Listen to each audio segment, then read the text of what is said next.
Senior citizen को पहचान पत्र की सुविधा 60 वर्ष या उससे अधिक उम्र के सभी नागरिकों को अब वरिष्ठ नागरिक पहचान पत्र मिलेगा, जिसे मुफ्त में जारी किया जाएगा। यह पहचान पत्र उन्हें विभिन्न सरकारी योजनाओं का लाभ लेने में सहायता करेगा, जिसमें अस्पतालों में प्राथमिकता, सार्वजनिक परिवहन में छूट और अन्य सेवाएं शामिल हैं।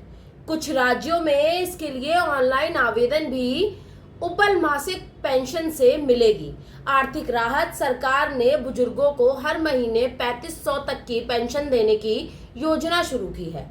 यह सुविधा विशेष रूप से बीपीएल कार्ड धारकों या आम वाले वरिष्ठ नागरिकों को दी जाएगी। उसका उद्देश्य बुजुर्गों को रोजमर्रा की आवश्यकताओं के लिए आर्थिक निर्भरता से मुक्त करना। SCSS में मिलेगा ज्यादा ब्याज। वरिष्ठ नागरिक बचत योजना SCSS के तहत अब ब्याज दर को बढ़ाकर लगभग 11.68% तक कर दिया गया है।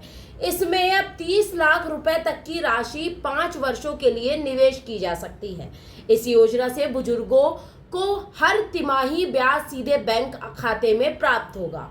साथ ही इस निवेश पर आयकर अधिनियम की धारा 80C के अंतर्गत टैक्स में छूट भी मिलेगी। स्वास्थ्य सुविधाएं होंगी, वो भी निशुल्क। सरकार द्वारा आयुष्मान भारत योजना को विस्तार देते हुए बुजुर्गों के लिए कई चिकित्सा लाभ जोड़े गए हैं। इनमें फ्री चेकअप, घर पर मोबाइल मेडिकल यूनिट की सुविधा और सरकारी अस्पतालों में मुफ्त या सब्सिडी दर पर इलाज शामिल है।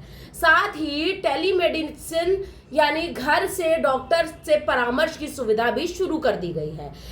सस्ती और रियायती यात्रा की व्यवस्था: रेलवे, बस सेवा और एयरलाइन कंपनियों के माध्यम से बुजुर्गों को विशेष रियायतें प्रदान की जाएंगी।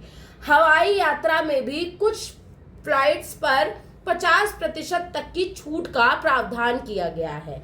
इसके अलावा धार्मिक स्थलों की तीर्थ यात्रा के लिए मुफ्त या रियायती टिकट मुहैया कराई जाएंगे, जिससे सीनियर सिटीजन कम लागत में आरामदायक यात्रा कर सकेंगे।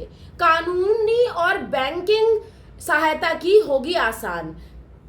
बुजुर्ग को अब कानूनी सहायता के लिए मुफ्त परामर्श केंद्रों का लाभ मिलेगा। इसके अलावा बैंकिंग से सेक्टर में वरिष्ठ नागरिकों के लिए अलग अलग कतारें, प्राथमिकता सेवा और विशेष हेल्प डेस्क भी उपलब्ध होंगे, जिससे वित्तीय लेन देन अधिक सरल और सुरक्षित होगा।